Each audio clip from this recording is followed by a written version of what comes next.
What's up, guys? Max here, back with another episode of the ScuttleButt Show. I hope you're all doing well out there.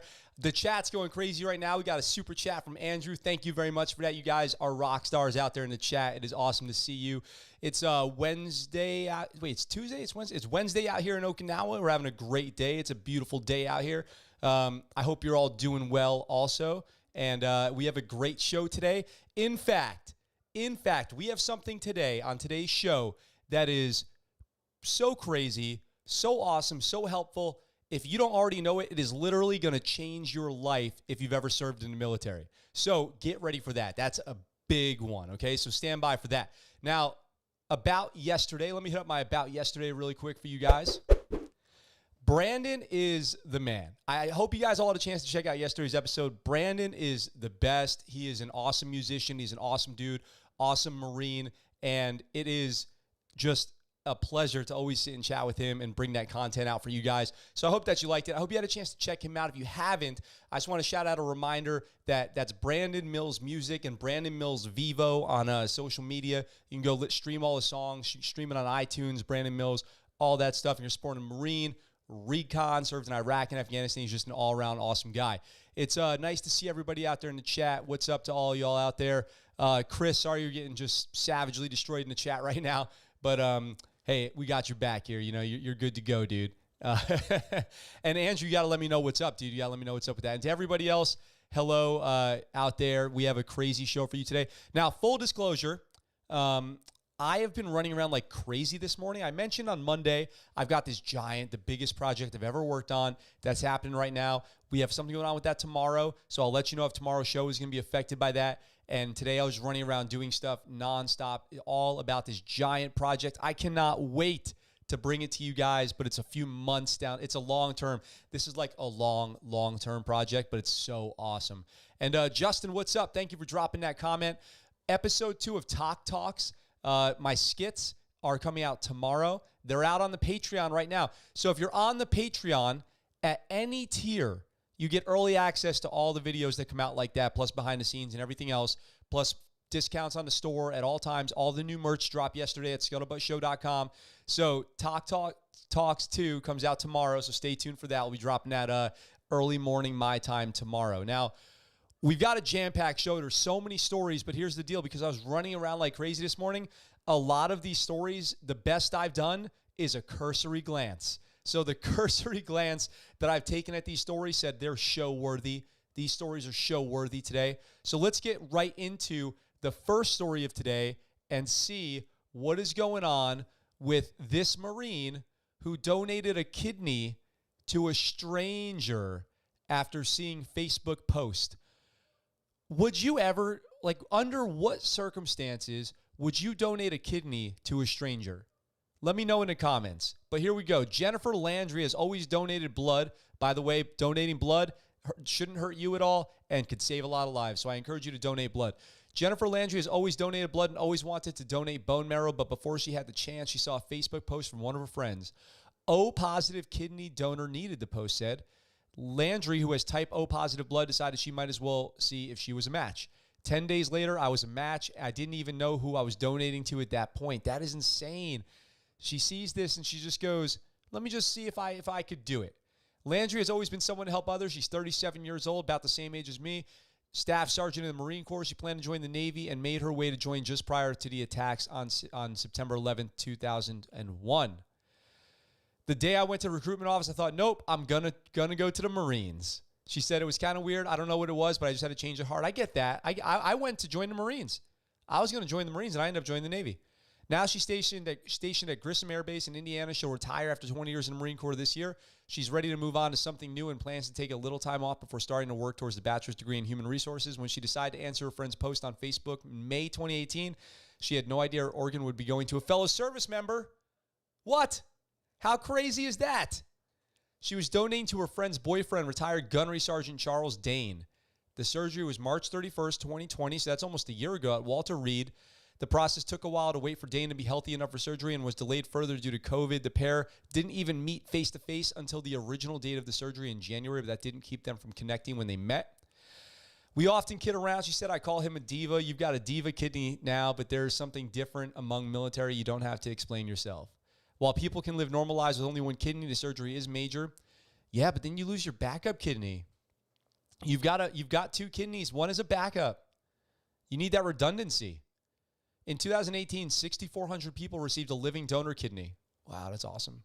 Rate of recovery and side effects depend on the patient type and type of surgery. Most common side effects include pain and nerve damage at the surgery site, high blood pressure, and reduced kidney function later in life.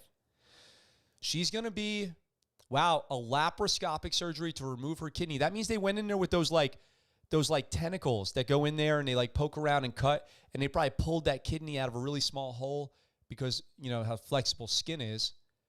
Wow, this is crazy. She said, I've always had that mindset where I love helping people. When I saw this as an opportunity, knowing that I've always wanted to donate my bone marrow, I always donated blood. I just kind of jumped on it. There was no hesitation. I just went for it. And there was no family or friends there. Wow. This is so crazy. Let's see. What else do we got here? That's just so crazy. I mean, I feel like that's just the nicest thing you can do for somebody. Like if somebody needs a kidney transplant, it means both their kidneys are not working probably, and they need one good one. So to go in there and give one of your good ones, you know, you take you get in a car accident, you could, fall off a horse. Any number of things could happen, and you could damage that one remaining kidney. Well, where is it? It's like in your lower back. So you could damage that one remaining kidney, and you're done. What a selfless thing to do. I mean, there's potentially, this is not an inconsequential selfless act. Like, you give out $100. That's really nice to do. But, you'll make another $100, I hope. You give a kidney, there's no takesy-backsies. You might need that someday. And then you got to live with giving it. What a nice, and I say that only because I think it's such a nice thing to do. What a great person she is for doing that. What'd you guys say in the chat here? Let's see. We got Jacob, we got Amelia, Danger Zone, Chris, Earl, everybody's in the chat. Let's see. Anything? Don't say tentacles. If she wasn't retiring, would that affect her ability to stay in? Great question. Well, if she, it's actually a really good question, dude. Maybe, like, she could get med boarded with like a complication from that surgery. I'm sure there had to be a waiver process. Anyone ever just fart and then notice their mother was in the room? Oh, Ned. Andrew says, puts skin in the game on a different level. Yep. She lives with all the boys, and then there's, okay. So Amelia's talking about her mama, I think. Andrew says, puts skin in the game on a different level. Seriously. Wow. That is crazy. We've been talking about doing a ScuttleButt book club, and I'm currently, hopefully wrapping up An Officer and a Man in the next couple days by Jacob Donenworth, and then we're going to have him on the show as a featured guest.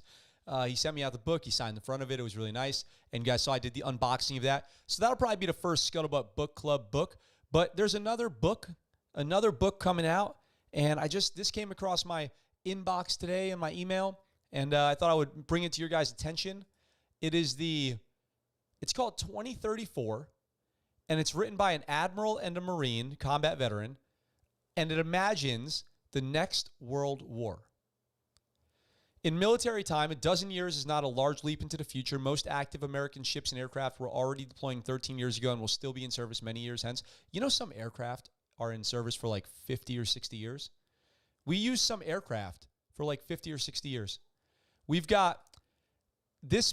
These guys wrote a book, and they got to consider that the equipment that we already have would be the equipment we use to fight a war in 12 years. So it's not surprising that The World of 2034, the apocalyptic new war novel from Elliot Ackerman and retired Admiral James Stavridis, so he's obviously Navy, I'm assuming, not Coast Guard or whatever, Admiral James Stavridis feels so familiar. The U.S. Navy is still laboring to counter Chinese sovereignty claims in the South China Sea. Iran still looms as an unstable threat, and the Defense Department remains beset by cyber vulnerabilities ripe for exploitation.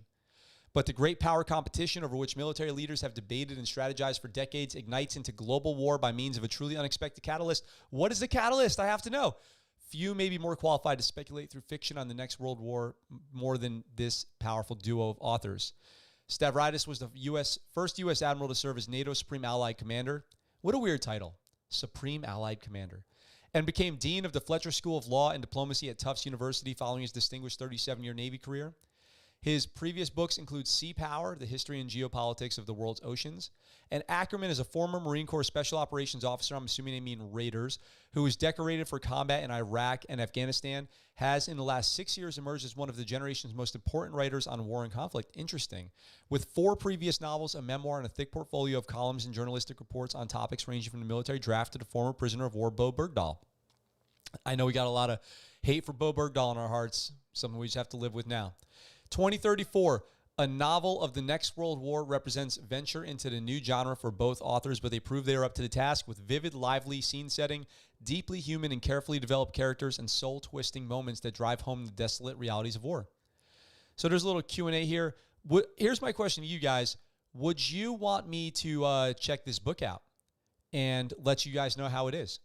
Does this sound like an interesting book to you? I'm not going to go through this whole Q&A.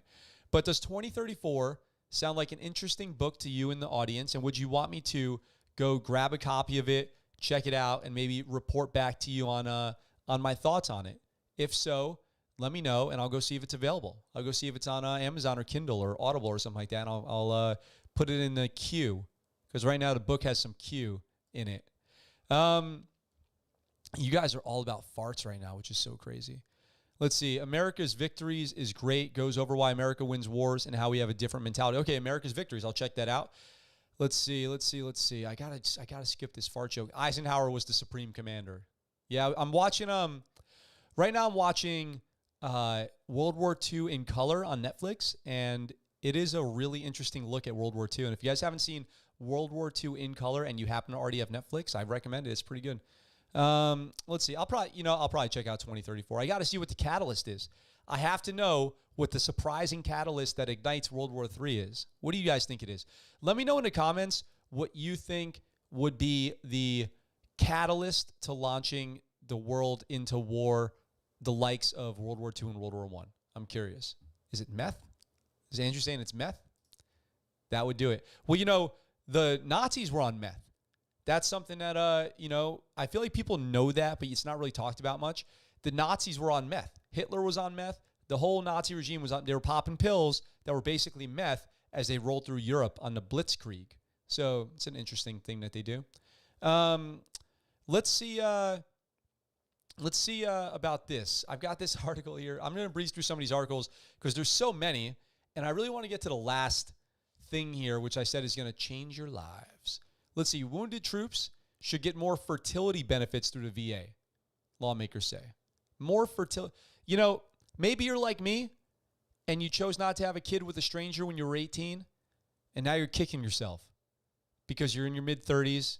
And if you want to have a kid, you have to be a parent until you're in your 50s, well into your 50s. And meanwhile, all my buddies who had kids when they were 18, 19, those kids are applying to college. So it's one of those things. The age you choose to have kids is an interesting thing. But, the older you wait in life, the more difficult it can be to have kids. But if you're a wounded warrior, it can be even more difficult. So what kind of fertility benefits can you get through the VA? Veterans with service-connected injuries that have left them infertile can access a range of options to help start a family under a law passed in 2016.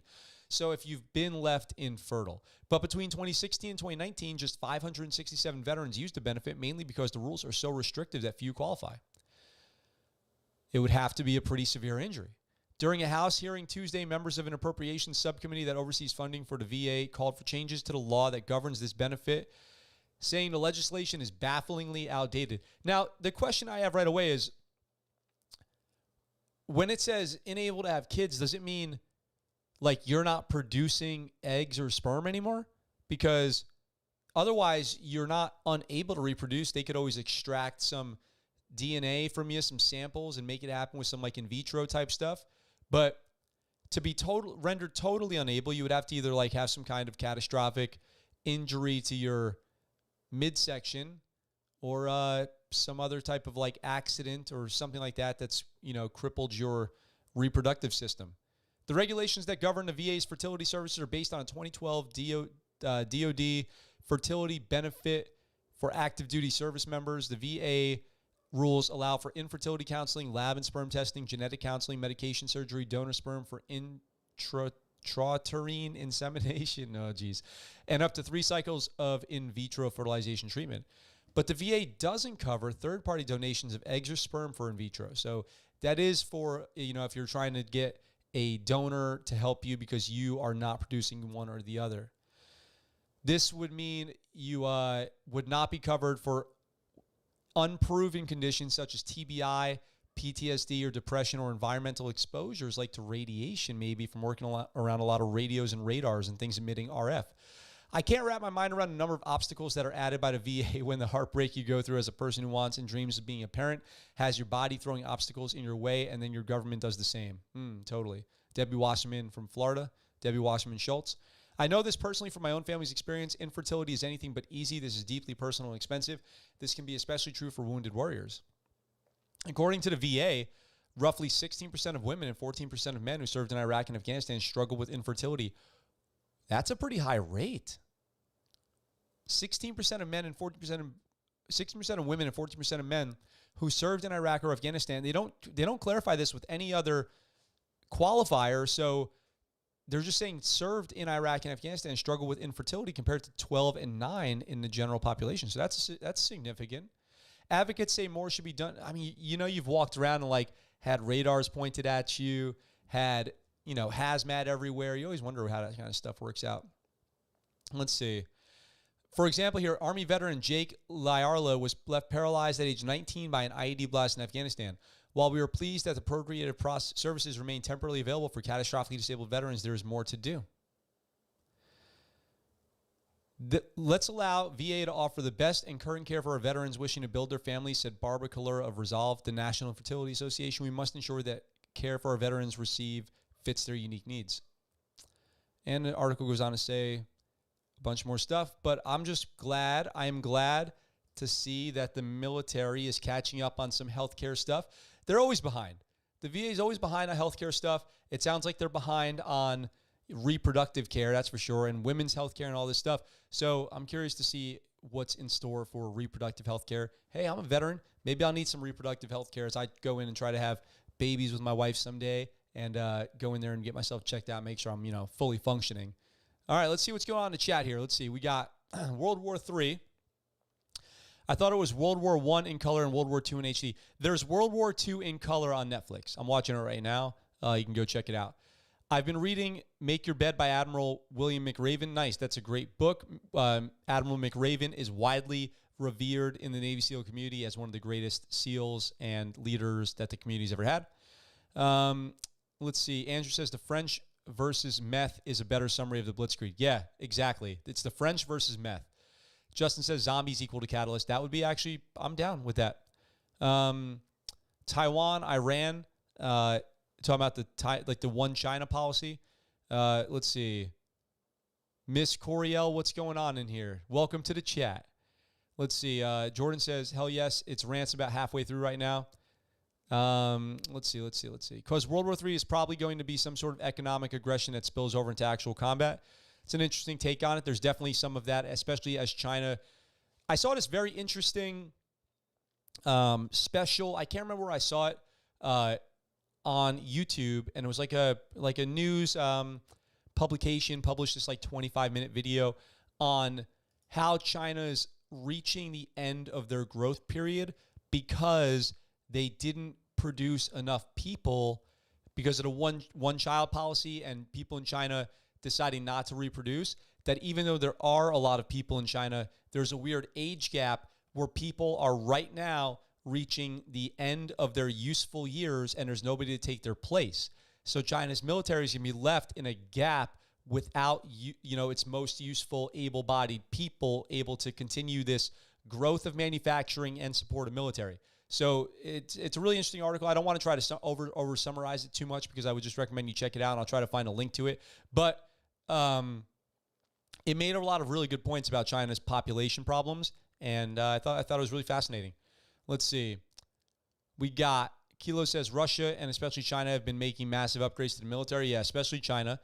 VGM says, I'm happy all the exposure of radar radiation I had didn't affect my fertility. Kind of wish it did, though. Yeah, I've been standing in front of radars for a long time, and I always wondered about that. Let's see.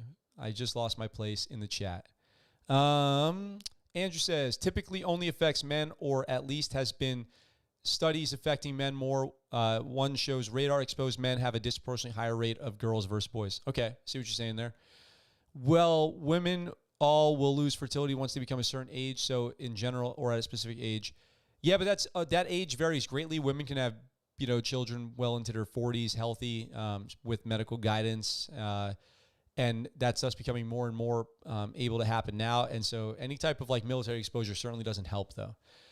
I've calibrated a radar, and it involves being right next to the radiation with no PPE. It's great. VA covered my fertility testing, though. Oh, that's awesome, dude. That's good to know. Yeah, I've stood in front of radars, and not cool. Bro, we were on final to a small boy that had a radar full blast, and we only found out because the air was getting shimmery, wavy, and we radioed them and asked why they had forgotten to turn off. Whoa, Justin, that is creepy. The air was getting shimmery and wavy. That is creepy. Let's see. What do we got here? Some World War III won't happen because the Chinese don't want to get effed up. Slam Adams, you should read Kill Chain. Slam Adams, check out Kill Chain and see some good takes on the China's military complex and what they have to counter the United States as far as technology goes. The question all becomes about people. But people are getting taken out of the equation. So that's the thing. That's the thing we got to remember is people are getting taken out of the equation. French tanks came with 2 forward gears and 2 reverse, Jacob says. What was that in response to? Oh, I got it. 2 forward gears and 4 reverse. That's pretty funny. Well played. Well played. I had to read it twice. Let's see. We've got a few more stories, a few more cool stories. Got a fun one coming up. But this next one, I don't actually know what this is all about yet. Like I said, we're going to read this one together. I saw this article of this guy in a tracksuit or a motor. That's like an ATV jacket, actually. Suspect on the run after 2 found dead in village near Ramstein Air Base. Daniel Mentel, shown here in an updated photo, has been identified as a suspect in the killings of 2 people in Weilerbach, a village near Ramstein Air Base in Germany. Does this involve service members? Police continued searching Tuesday night for... Have you guys ever been to Ramstein, by the way? Have you ever been to Ramstein? It's super nice. And after 2 people were found dead in their Weilerbach home earlier in the day. The suspect was identified by Kaiserslautern police as Daniel Mentel, who was described as 5'7", with short curly hair. He was also seen wearing work pants, dark soft-shell jacket, and black work shoes. He killed a man 65 and a woman 60 were found dead Tuesday morning in a residential building. Does this involve Americans? Why am I reading this? Police advise against travel to the Weilerbach area, which is a couple miles from Ramstein Air Base. If this is not about military, I don't know. I'm wasting your guys' time and mine. I'm so sorry. Like I said, cursory glance. This is what a cursory glance gets you. Well, I hope that everyone out there in Ramstein who's in the Air Force or the Navy, whatever they're in, is being safe and avoiding Daniel there, who is up to no good. Up to no good. Let's see. Justin, no. Audra, never been to Germany. Send me to Korea instead. Kilo says, Germany, while we're on the subject of the Blitzkrieg. So every time I've been to Germany, Ayo Nixo in the house. Ayo Nixo in the house. What's up? Hoorah. Marine Corps. Great video the other day on the COVID vaccine. Ayo Nixo in the house. That's what I'm talking about. Welcome. Miss you, dude. Hope we can link up soon. So every time I've been to Germany has been awesome. I've been to Landstuhl. I had surgery at Landstuhl. I've been there through the airport a few times. I've been to Heidelberg twice for what we call our TDL or like rest and relaxation post-deployment on our way back to the United States. That was awesome. Heidelberg, Germany, that was awesome. And yeah, like I said, I've flown through there a few times. So each time we've flown there, we've had at least a few hours or a day to chill out and go out in town a little bit and grab some beers. It's always, let me tell you guys something. It's always been a very odd thing to stop in a city on my way to Iraq or Afghanistan and party. Like, we're literally going to war tomorrow, but today we're partying in Germany. We're partying in Spain because our plane stops here and we've got a few hours. We're partying in Turkey. Like, all these weird places that I've been, on my way out to deployment. It's such an odd thing. But hey, it was pretty fun. I got to tell you guys, Germany was pretty fun. I had a really good time out there. I would love to go back sometime. Check it out. Let's see. Here's a fun headline article. Stand by. We got a headline article.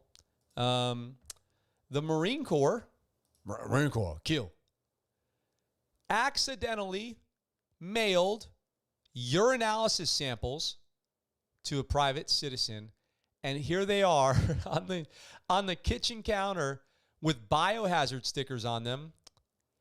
How do you do this? How does this happen?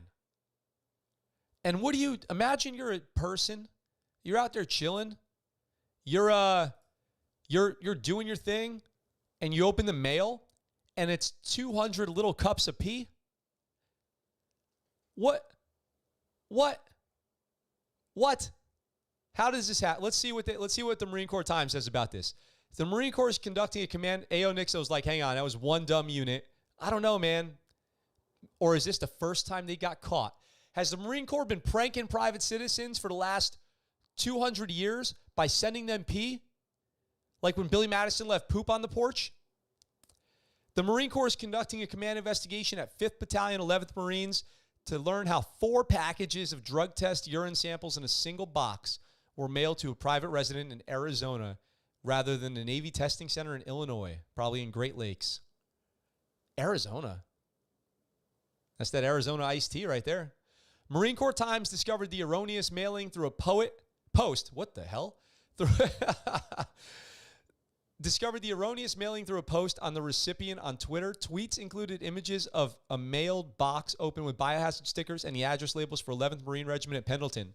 The 4 samples inside the box are shown on Twitter photo or addressed to the Navy Drug Screening Lab at Great Lakes. Oh, so the samples inside the box were addressed correctly, but the outside priority 2-day shipping box had a U.S. Postal Service address labeled to the civilian recipient. Interesting. What a mix-up. Imagine being every urinalysis coordinator right now in the Navy Marine Corps, and you have to do an NKO training or an MKO training about how to mail your urinalysis samples out to the right place instead of, Jack or Jane Doe out there. Because, I don't know if you guys know, urinalysis coordinator is basically just an NKO course, and then you go get qualified by you get a letter from your command, and you go become a urinalysis coordinator, a UPC, and you try to get that good eval so you can get advanced ahead of your shipmates or battle buddies. Marine Corps Times reached out to the recipient via the social media platform for comment, but did not receive a response. The photographs have been redacted to limit personal identifying information of the urine sample recipient. Told you I wasn't kidding. What the F, man? The Marine Corps sent me a box full of piss. I'm not even fucking kidding. The Marine Corps sent me a box full of piss. What a Marine thing to do. Was this a recruitment tool? Were they like, this could be your life? Join the Marines, USMC, the few, the proud, the urinalysis program coordinators. Major Kendra Mott's first MAR-Div Director of Communication Strategy and Operations noted that the command already was aware of the shipping error and had been working to recover the packages. Damn. You know what, though? If you were about to piss hot on that urinalysis, you really got away with one there. Count your blessings because you got away with one. Clean up your act. So ride samples in that batch are subject to any further random or probable cause urinalysis. So the Marines could get urinalyzed again, but there's no way that those samples are ever going to be held up in court. A command investigation has been initiated by Marine Corps Installation West into what actions occurred after the boxes were delivered to the base post office. Oh, man. Let's see. Marine Corps Times reported in December 2020 that the service had authorized testing for Marines for LSD. We have a drug problem in 2nd MAR-Div. Major General Francis Donovan, commanding general for the division, said in a press release. Before that, the Corps could only test for LSD with a law enforcement request. But a policy change in summer 2020 resulted in 4,000 such tests. So LSD. So the Marines testing hard for LSD. I remember they had a bunch of LSD things pop up. Drug was last on the DOD's department's testing battery in 2006. And the DOD eliminated it because 4 service members had tested positive for a drug after 3 years and over 2 million specimens screened. Oh, A.O. Nixo with a $10 super chat. Thank you, A.O. Nixo in the house. Even though he was just explaining to me that I'm disrespecting the Marine Corps out there, thank you very much. That is much appreciated. You guys are rock stars. A.O. Nixo's a rock star who, by the way, is a big reason why we're sitting here at 1,250 subs and the channel's doing what it's doing today is in a big way thanks to A.O. Nixo. Calling out Nikki. Nikki, don't donate. Thank you very much. That's much appreciated. It warms my heart to see that. You are the man. Much love, and anything I can do for you, you just let me know. By the way, guys, on that note, all the new merch is available on the site at ScuttleButtShow.com. We've got socks, shirts, hats, hashtag super legit shirts are now available. They're looking super clean, nice athletic cut, everything. Head over there, grab yourself some merch. I don't know if you guys noticed on the intro to all the live shows, all caps, Scuttlebutt Live will get you 5% off the website for your entire purchase. And you can go check out all that stuff at ScuttleButtShow.com, linked in the description down below. So if you get a chance to go check that out, there's all new stuff out there. Let's catch up on the comments here really quick. A.O. Nixo, one dumb unit, but hey, you know, perception is everything. Isn't that the whole deal with the military? One person messes up, everybody gets punished. Let's see. Andrew says, person sent the urine to the wrong dress because they were going to fail. That might very well be true. Andrew, that might very well be true. A.O. Nixo says, that's that grunt shit.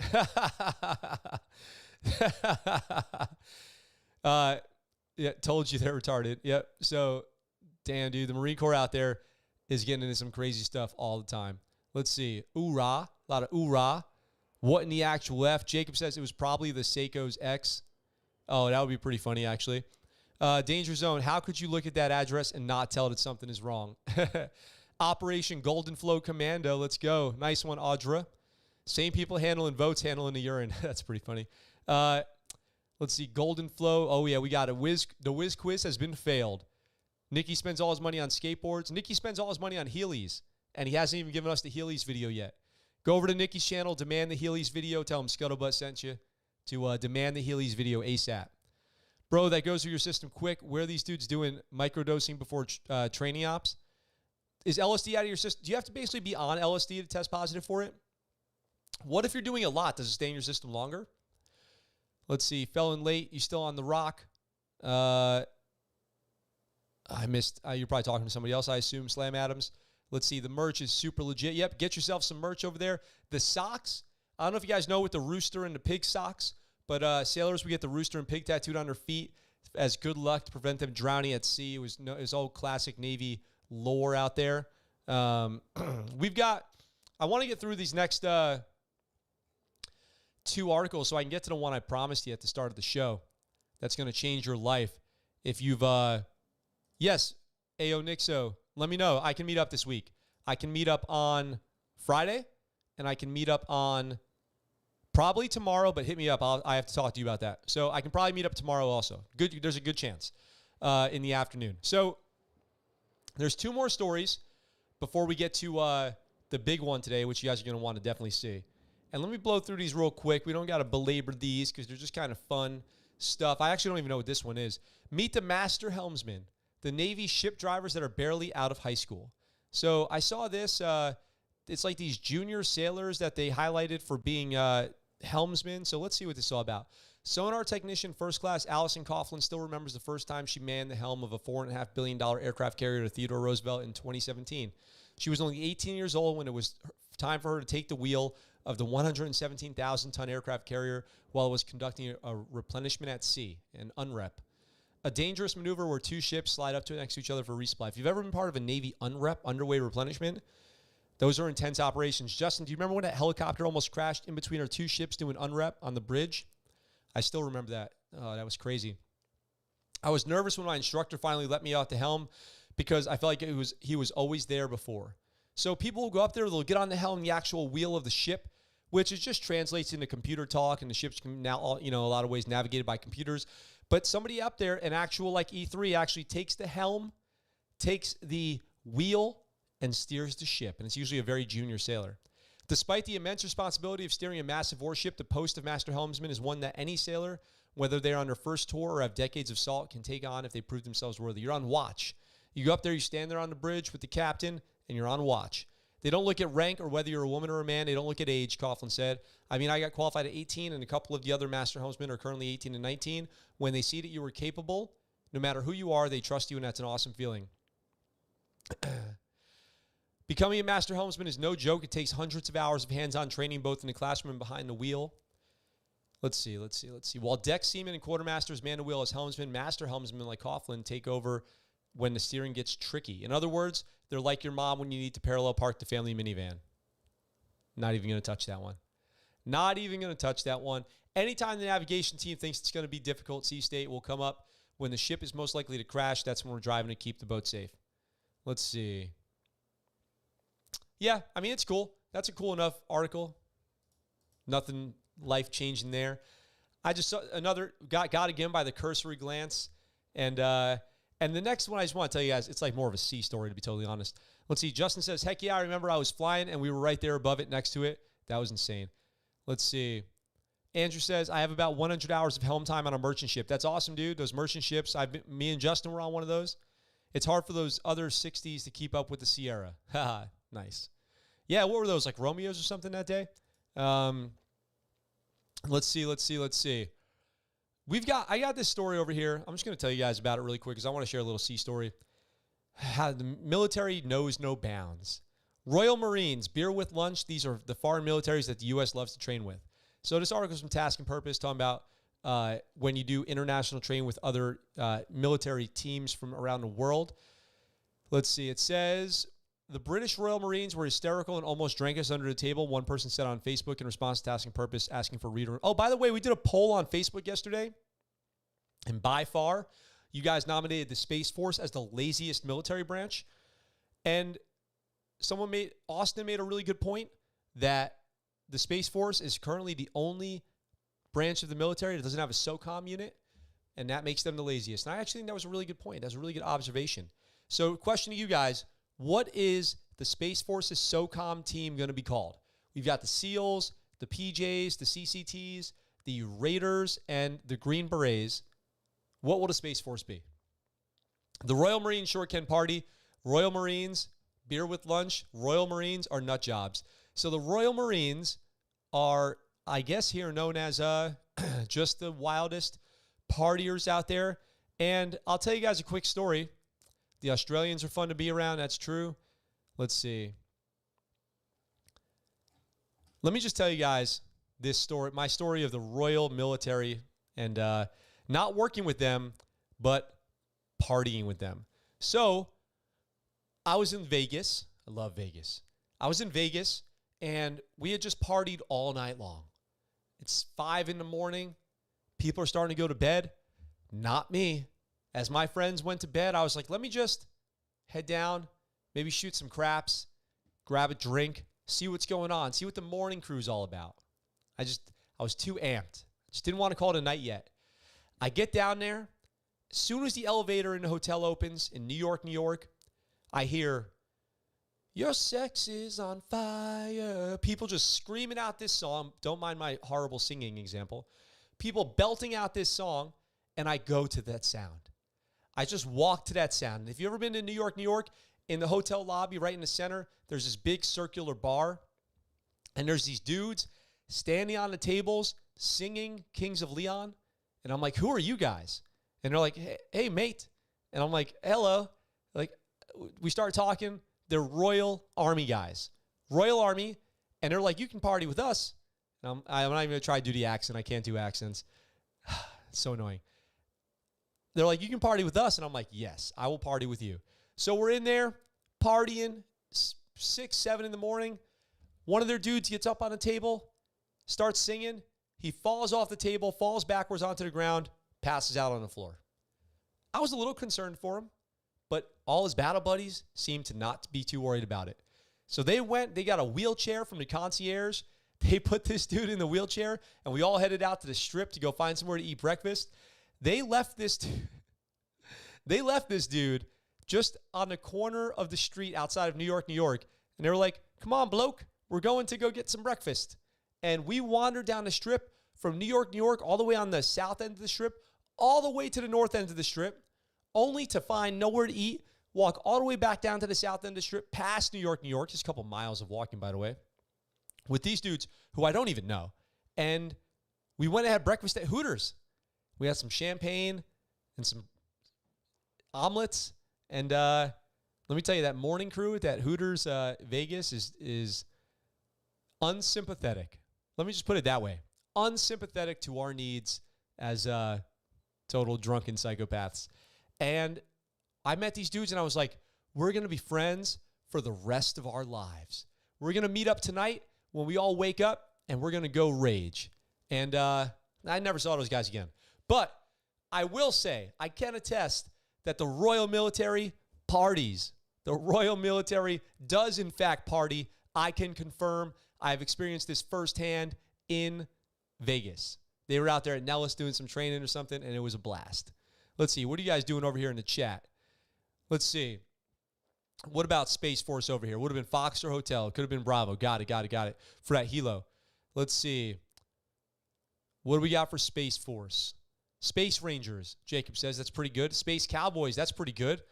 Buzz Lightyear to the rescue. I like that a lot. I feel like Space Force is already tracking towards making Buzz Lightyear a real rank in their whole thing. The Asteroids. Yes. The Green Berets are going to link up with the Asteroids and just do space stuff. Let's see. NASA is there Mars Attacks, Optimus Prime. These are great. The Martians, the Psychonauts. That would be actually good. Yeah, go ahead and steal Psychonauts and make that your thing. Let's see. We got Latvians. Oh, that's your favorite NATO ally. Not what Space Force is Socom would be called. Let's see. Aussies were the only ones who helped down in Nam. Worked in party with Third Para. Good dudes. Andrew says they literally recommended that we pretend to have a gun to lower taxi fares. Damn, that's insane.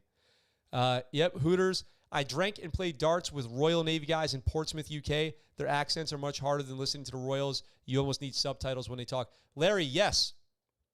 I actually have a whole thing I'm going to do on the difficulty of understanding some of the UK dialect accents. They have a wide range of accents, and we had these guys come out to our fob in Afghanistan, and they wanted to use the bathroom, and I could not figure out what they were talking about. I just wanted to help them, and I was like, help me, help you. What the hell are you saying? Bro, I've had a Vegas morning Hooters breakfast too. Yes, those Vegas morning Hooters breakfasts are clutch. Welcome to Denny's. I wish we had Denny's. Let's see. Duty accents, do it for international journalism. Dude, I cannot do an act. It would be totally embarrassing. Legalize It hates me, and I don't know why. Legalize It once left like 60 comments, one comment on every one of my videos saying that I support the insurgency. I don't know where this comes from.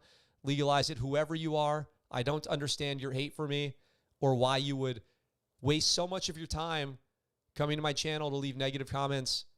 Help me understand. Why is this? I tried to communicate with you. I don't understand you.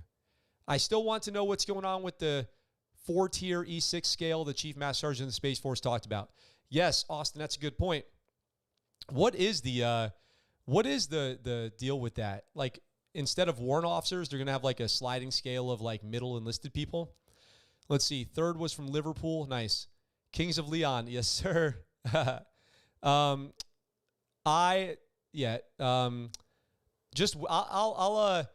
here's the thing about a troll, right? Like, if Legalize It as a troll or whatever, I don't know what defines a troll. Why dedicate so much of your time to hate? Like, if you hate me, why dedicate so much of your time to following me? Doesn't make any sense. I hope you find some peace and some positive people to follow out there. Some positive influencers that you think are doing a better job than me. Spec ranks, Army needs to bring them back. The Army has like, you know how the Army has like corporal and it's still an E4, but you get that actual, that boost in responsibility without the boost in pay, which the military loves to do. It doesn't upset me though. It doesn't upset me. I have like no feelings about it, except for like sadness. The only feeling I have is like I'm sad for someone who can't find that peace. Like we were talking about yesterday. I'm working on finding my peace. Look, guys, it's that time. Let's see. I should do a reaction review to Space Force Boot Camp. It's super chill. I've kind of seen that. Okay, I'll do that. I'll check out Space Force Boot Camp. Maybe we'll do that on the next episode. We Radiocom with Prince Harry. Yo, Justin, for all the trash that people are talking about Prince Harry right now, Prince Harry fought in Afghanistan as a helo pilot. Like, can we chill on Prince Harry for a second? He is like the probably most valuable member of the royal family. I don't think there is a more go-getter member. Like, if there was any person in the royal family that I feel like I would want to kick it with, it's definitely Harry. People need to cut him some slack for a second. Fought in Afghanistan. Helo pilot. Go check it out. Tons of footage on YouTube of that. Totally, I think people need to relax on Prince Harry right now for a second. Let's see. VGM says, my mentor said I would have been a high-ranked SPC if they still had them. I was an awesome trainer.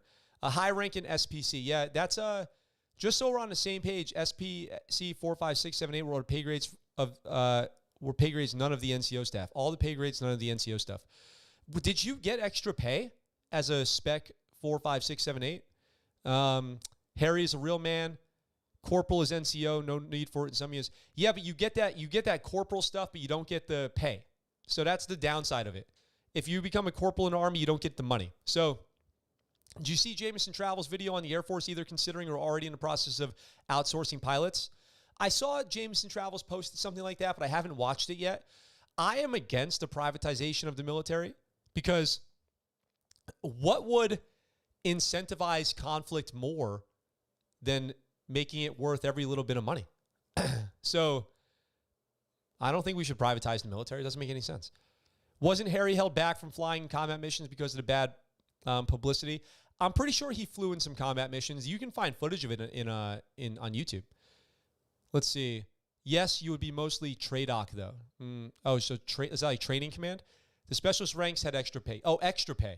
What happened to that guy? He gave up everything for some chick. I respect that, too. If that's what people think about Prince Harry, they gave it all up for Meghan Markle, I respect that. I got no negative things to say about that. Prince Harry seems like he likes to party. Prince Harry likes to party. He was in the military. One of the dudes out there serving overseas. I've got no hate for Prince Harry whatsoever. So I see all this stuff about him right now, and it's just kind of like, geez, relax. Half the royal family's never done anything. You know, what do they do? So, I mean, they probably do stuff for the people of England, but like, what do they do? Seriously. So, let's see. I had the same responsibility as a specialist that it is a corporal, no pay difference for me, none for you. I think if they're going to make somebody a corporal, they should just make him a sergeant. Yeah, I think he did fly Apaches. The fact Americans care at all is strange. Well, you know, people in England care about us. I think we care about our allies. So, look, we care about the whole world. I mean, it's weird what we don't. It's the stuff we don't care about is, to me, it's more weird the stuff we don't care about than the stuff we do. But that's a whole nother deal. Anyway, I'm wasting too much time, you guys. I have to tell you about this thing that I said was going to change your life if you've ever served in the military or if you serve in the military now. Look, you guys have probably heard me say, I'm into all kinds of stuff. I'm into filmmaking. I obviously have this YouTube set up here. I'm into photography. I like to draw. I like to write. I like to photo edit.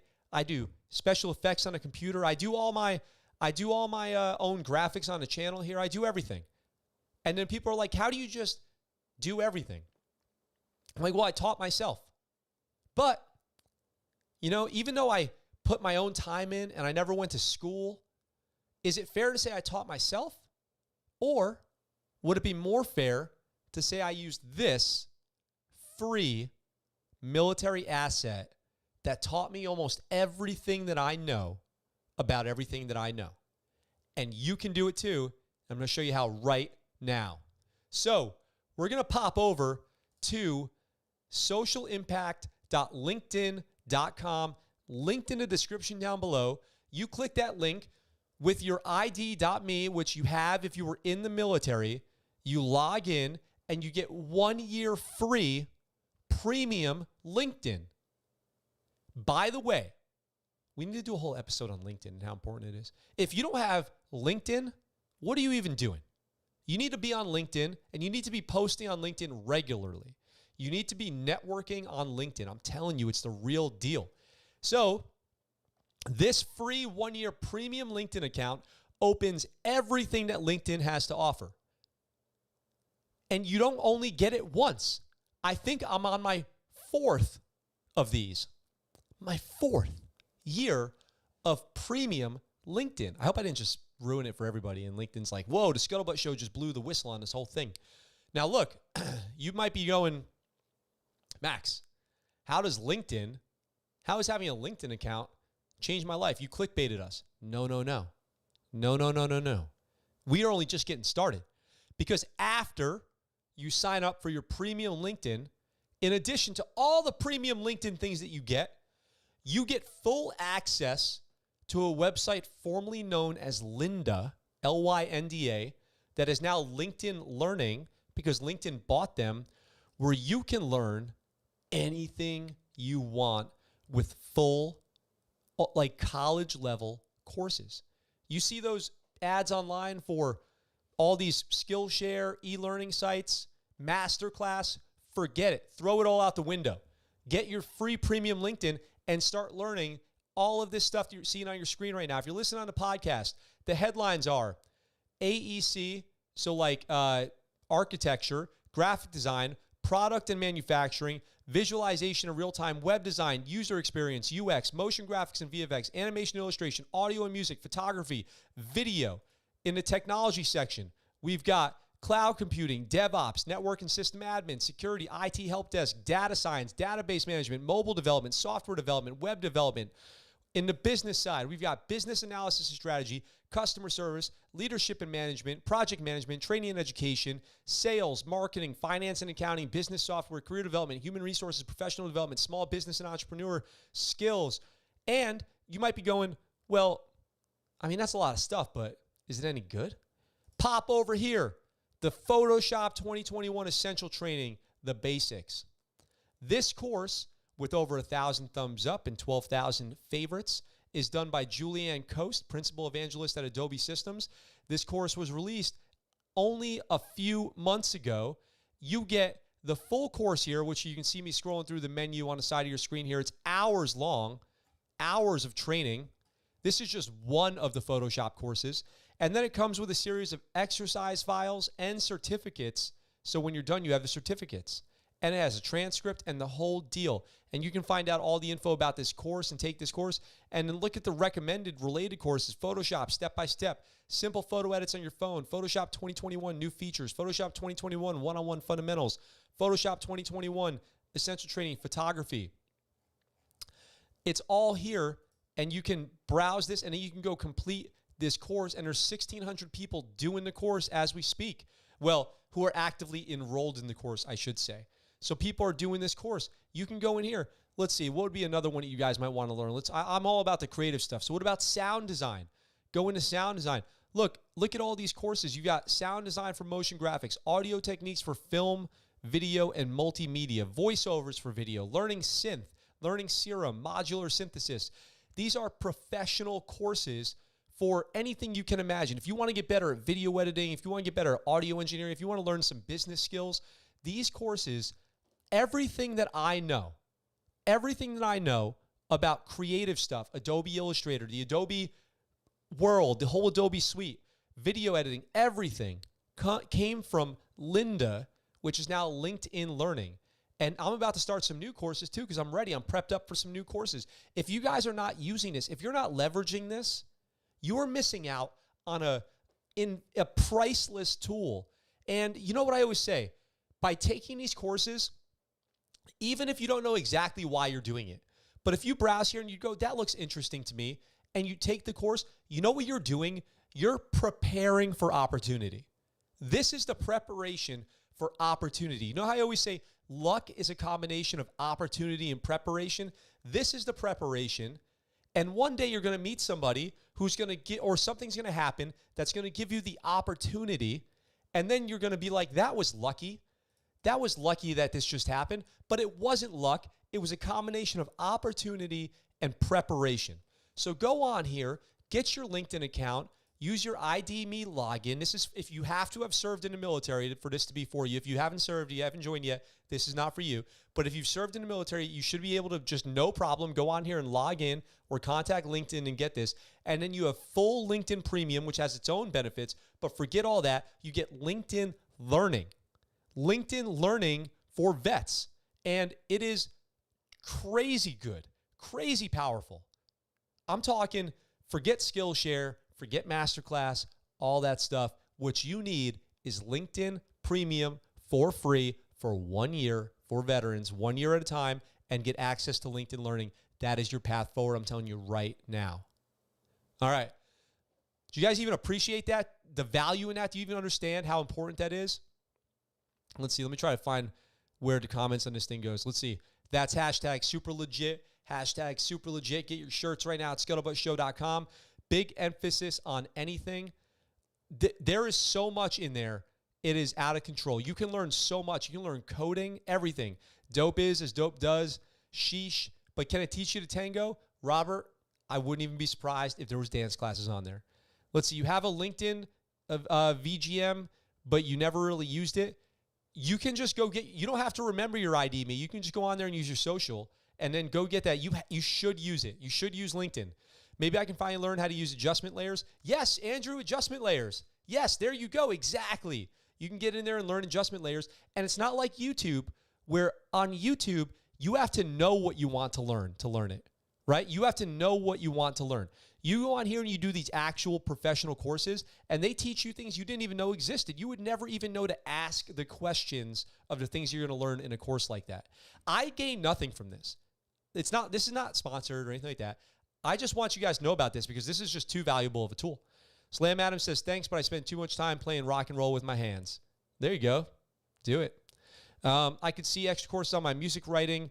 There you go. There you go. Extra course on your music writing. Ransom says, but can it help me learn how to make friends? Aw, that's sad. The harder you work, the luckier you get. Yes, like we were just talking. I was talking about Brandy yesterday. The harder you work, the luckier you get. Yep. Slam Adams, it is good information though. Allegedly. Let's see. Legit is absolutely the word for that. Bro, you could have sold me on NKO courses with that talk. No, that's not possible. Let's not get crazy. Thanks for the info. Audra, appreciate it. Yep, I'm happy to do it. Look, if you guys like that kind of info and this kind of stuff, and you want to, show your love, check out the Patreon link down below. You become an elite patron for $10 a month. On your second month, I'm going to send you a free t-shirt. I'm going to get you guys.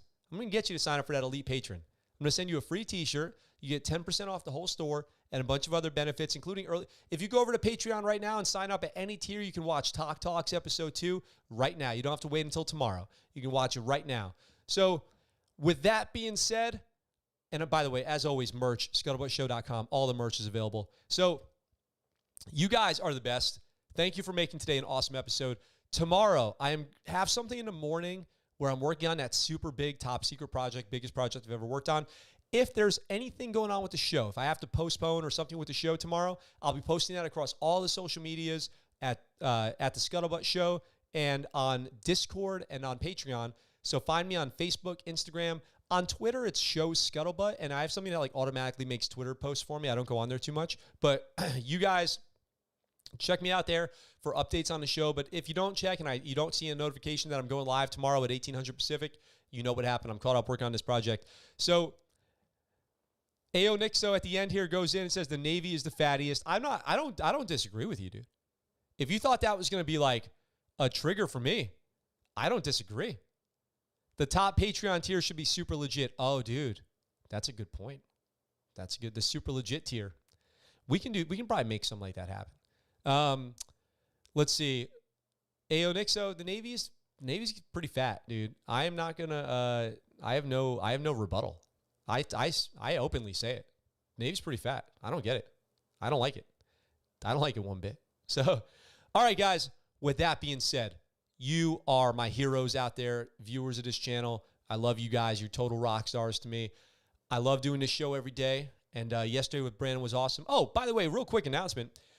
When we do have the show Thursday evening, 1800 Pacific Standard Time, we're having a guest, a brand new group, Veterans and Whiskey. Veterans and Whiskey, is a brand new group. It's just exploded online.